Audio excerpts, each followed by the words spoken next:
Hi, and welcome back to the North Lodge Cottage Garden. I'm Gardener Ben. Autumn has finally arrived and one of my favourite seasons is here.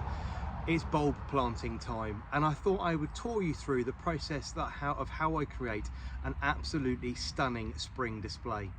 I've got this really large vintage dolly tub here. You can see that it's really quite lovely, and during the summer months it lives up here on the top patio next to our hot tub and contains a huge red banana, which I don't actually try and keep during the winter, but this is a real key focal point of the garden and a place that we use an awful lot, especially in the springtime. So this particular pot has an awful lot of care and attention go into it.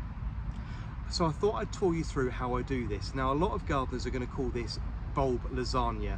This is just something that I've been doing for well over 10 or 15 years now, and it's just something that's become very common practice here of layering bulbs and bedding plants up to give yourself a huge spring display.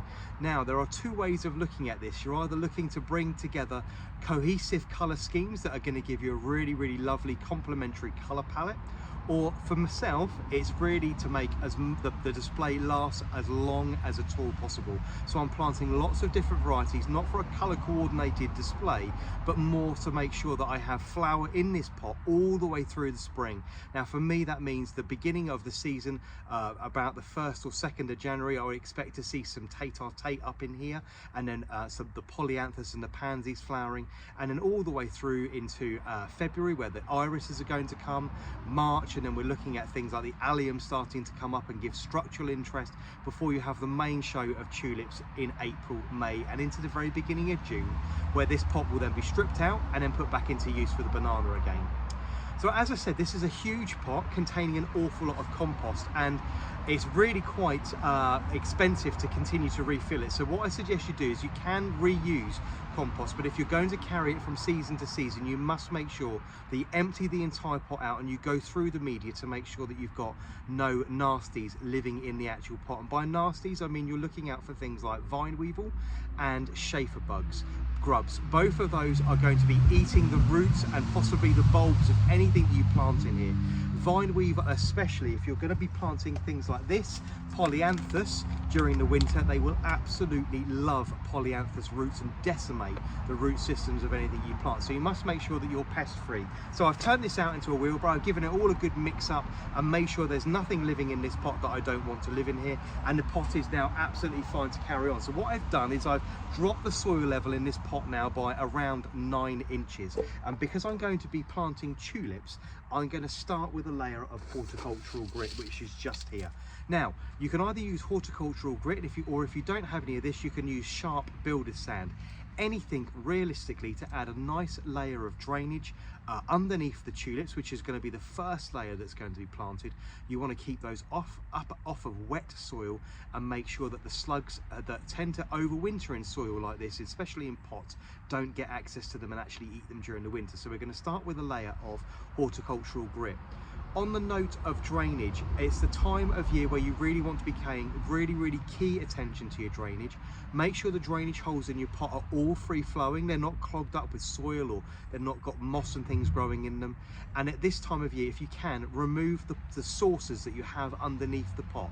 You don't want a winter display like this sat in a reservoir of water during the winter, especially if it's terracotta. It will seep up the pot and probably cause the pots to actually crack during cold weather.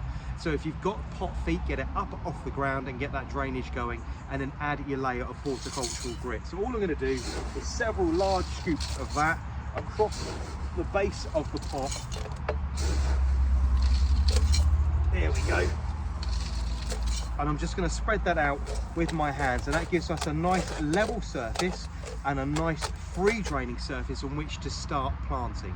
Now, as I said, I'm going to work with several layers of bulbs with this, and it's a point in layering the bulbs up and spacing them out to give yourself a huge layered display to make sure that everything comes up between each other. We're going to start with some alliums. This one is Allium autopurpureum. Now, I know this sounds quite lavish for a pot, but this is a really key display. These are some beautiful bulbs that I've bought trade, and they are absolutely stunning. This is a really good value for money allium, in my opinion. It comes up nice and tall, 3 to 3.5, maybe onto 4 feet, producing a really decent sized head, about the size of my fist. So really good value for money, and each one of these is going to cost you about 30 to 50 pence depending on where you buy them. So I'm going to put a good handful of these into the pot to begin with. I'm going to focus these around the center of the pot because these are going to be really tall, and although they might not flower until May or June, they're going to add a lot of structure very early on. They're going to come up probably late February, beginning of March, and give me some nice structure coming up through the bedding plants. So I'm going to pop those into the pot first. You're looking for the fibrous end down. I don't know if you can see that. These are yet to show any roots, so it's almost flat at the top, and you've got a nubbin, a collection of roots coming at the bottom there. So I'm going to pop 6 of those into the pots to begin with. I'm going to put those in a circle, one of those going into the middle. There we go, that's the alliums, that's Allium autopurpureum. Now I'm going to produce and write out the entire recipe, as it were, for this bulb lasagna a little bit later, so it will be included in the captions for you. Next up, I've got some tulips.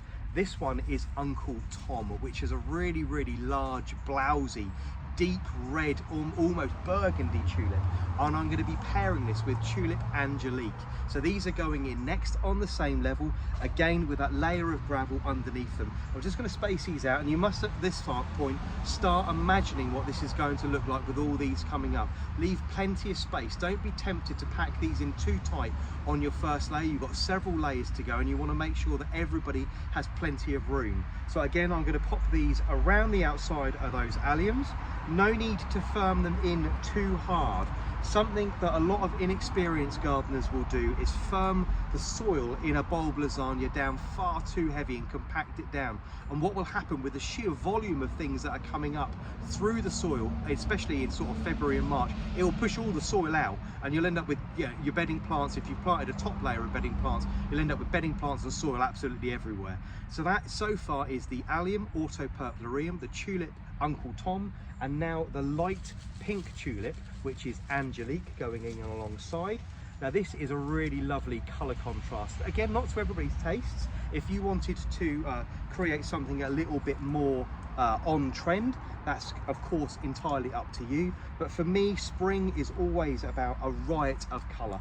I like to see as much colour in the garden as possible to really awaken your senses and really get those horticultural juices flowing. So for me, it's all about colour. Right, so I've now got a layer of tulips and alliums in, and it's now time to add my first layer of compost. Now I'm not going to tell you which compost to use. There is a huge amount of talk about compost and the different types of compost you should be using. I do tend to use not a peat free, but certainly a very heavily reduced peat compost blended with an organic compost, which is obviously not organic in the sense of it's organic and certified, it's pesticide free, but it's made from 100% organic matter, and I'm blending my soils together. So all I've done now is fill in the gaps between all of my bulbs. They've all disappeared now under the layer of compost, and I'm not going to firm that down too lightly. And what I've done is I've just basically filled them so the very tips of the bulb are just showing above this next level, and I've done that so I know exactly where everybody is, and I'm now not going to plant directly on top of another bulb, because what we want to do is we want to plant around so everybody comes up alongside and doesn't actually push everybody out of the ground as it goes. So the next layer is actually miniature daffodils, one of my favorite species in the garden, a firm favorite what I have absolutely everywhere. This is Tete. This is a multi-headed yellow daffodil, which I absolutely adore, coming up to between 6 and 8 inches tall, so about 15 to 20 centimeters tall. A multi-headed daffodil, one of the first and earliest to flower in the garden. I have tens of thousands of these and a firm favorite. So we've got Tete going in first. Again, you're working around the bulbs that you've already planted, and again you want to make sure that you're not planting directly on top of another bulb.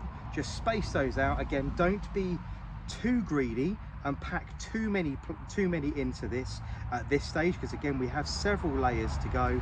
I'm just spacing the Tete out and around all over that freshly filled compost. And the next bulb that's going in is this, which is tresamble, which is a white or sort of very lime green white daffodil. You can see really, really lovely, good quality bulbs here that I've decanted from a trade style sack that I've got. I'm going to be planting around 250 of this one particular year, and I like to keep adding different varieties of daffodils to the garden every year because I love the difference in shape and form and colour, and obviously extending that spring season again. So 250 of these going into the garden this year, and the first of which are going to go into the pots. All of the bulbs that come out of this particular pot in June will be saved, apart from the tulips. Now again, there's a lot of school of thought and a lot of talk about whether you should or you shouldn't choose save tulip bulbs. For me, I actually dispose of them. Only around 20% of tulips will reflower. Realistically, it's really only the species tulips, the little tiny ones, and the apple dawn series, which will ever really reliably flower again the next year. After 2 or 3 years recharging, the bulbs will come back, but I find that it's counterintuitive really, and it's best to treat them as a bedding plant and just literally throw them away. So the tulips will be disposed of, everything else will be kept and replanted. Most of this heads up into the wild flower meadow where I underplant it and enjoy it next year. So next up is these little white or lime green daffodils. These are going to come up to around 8 inches high. So again, just spacing these around the Tete, which were the last ones to go in. Again, not adding too many bulbs, leaving plenty of space between all of the bulbs because there's another layer, a really special layer to go in yet. Right, so we now need another sprinkling of compost. Again, keep the media fairly open. Don't pack it in too tight, because what you don't want to do is for the bulbs to wake up, start rooting, and then start pushing everybody up really quickly. Now, planting depth on bulbs, it's suggested everywhere that you're looking at a planting depth of around 2.5 to 3 or 3.5 times the size of the bulb. So if you look at something like this, which is a tulip, which is around an inch and a quarter tall from top to bottom, you're looking at planting this something in the region of 4.5 to 6 inches deep. If you live in a place where you have plenty of squirrel activity, there may be rats or mice about, or maybe you've got a cat that likes to dig around in your borders or your pot, I would suggest planting everything a little bit deeper. Extend that to maybe 4 or 4.5 times the depth of the bulb. All that's going to mean is that it's going to take a little bit longer to come up. They will still come up, they'll still flower and perform, but most bulbs, if you plant them a little bit deeper, away from, for instance, the squirrels that won't be able to smell them, you will have a higher success rate and more will actually get through the winter. Right, so we're now almost topped up with soil, and the next and very, very last layer, which is new for me. I normally use crocus, but I have lots and lots of crocus in the garden. I've been planting them into a lawn around the back of the kitchen. So actually this year, I've actually spent a little bit more money than I would have done on crocus, and I've ordered myself some beautiful irises. Now this one is Blue Note. I've got 2 types of irises. I'm going to keep most of them in pots and focus their attention around our beautiful porch here at North Lodge. But I thought I'd add a layer of these because they're going to be up nice and early, and these are the very, very last layer of bulbs that's going to go into this bulb lasagna before I then dress it off with spring bedding. So I'm now just going to dot these little irises about in this pot. Again, I don't want to overplant, and I want to make sure we've left again the tips of the bulbs showing above the soil, so I know exactly where those daffodils are. I don't want to plant directly on top of everybody. I don't want anybody being pushed out or muscled out by anybody else. And I'm putting in around 20 of these beautiful iris Blue Note, which I'm really, really looking forward to seeing this spring. And that is the bulb base lasagna done. So all I now need to do is top up the soil, again keeping it nice and light. These irises incidentally are around 2.5, maybe coming on to 3 inches deep, so they're a little bit deeper than you would normally plant them, but I think they're going to be absolutely fine. I'm going to empty the rest of this compost in now, bring that right up to level. Looking for obviously around 2.5 to 3 inches at the top of the pot of free space to catch the water and act as a water reservoir. Now, I know a lot of people would leave that at that, but I'm not going to leave that there. This pot needs to work really, really hard. And for me, it needs to be dressed off with spring bedding, which is going to give us a little bit of a show, not only right now, but all the way through until next June as well. And again, things like this is a polyanthus. These will be removed from the pot, they'll be split up, and then they're planted in the beds here. You can never have too many of these things. The difference between polyanthus and primrose, just out of interest for people that are paying attention and wanting to know the difference, primroses don't have a stalk. So you're looking at very, very short flowers, which here in the UK, where our winters can be a little bit on the wet side and a little bit unpredictable, because their flowers are much, much shorter and right down close to the ground, you can find that if it's too wet, they'll actually completely rot off and the flowers will go mouldy, and the whole crown of the plant right in the center will actually start to rot.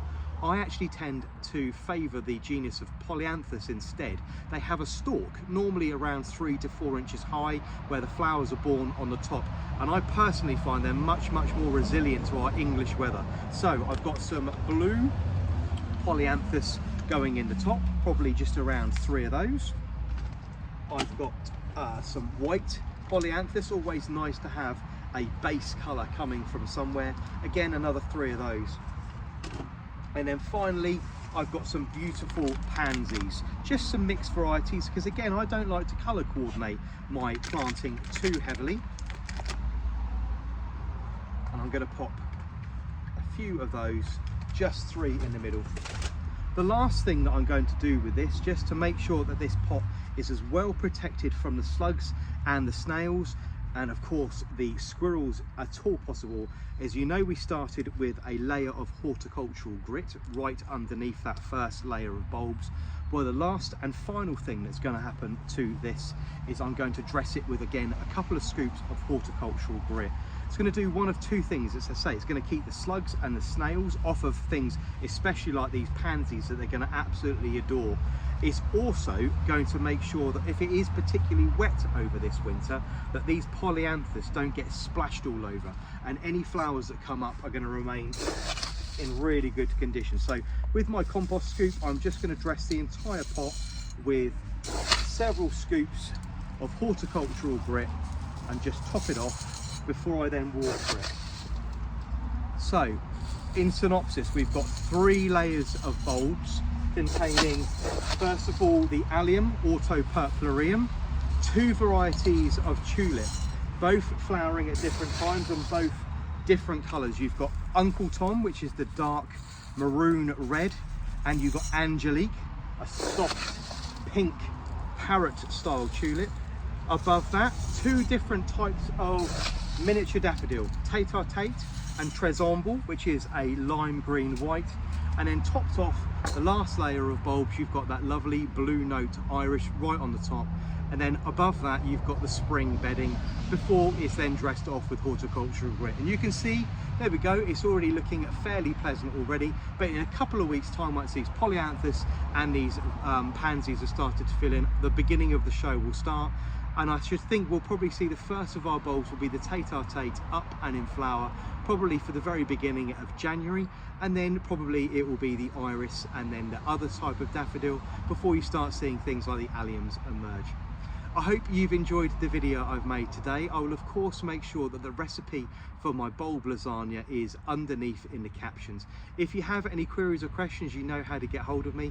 Please do make sure you like, follow and subscribe, both here on Instagram or on YouTube. I will look forward to seeing you all again soon. Take care now. Bye bye.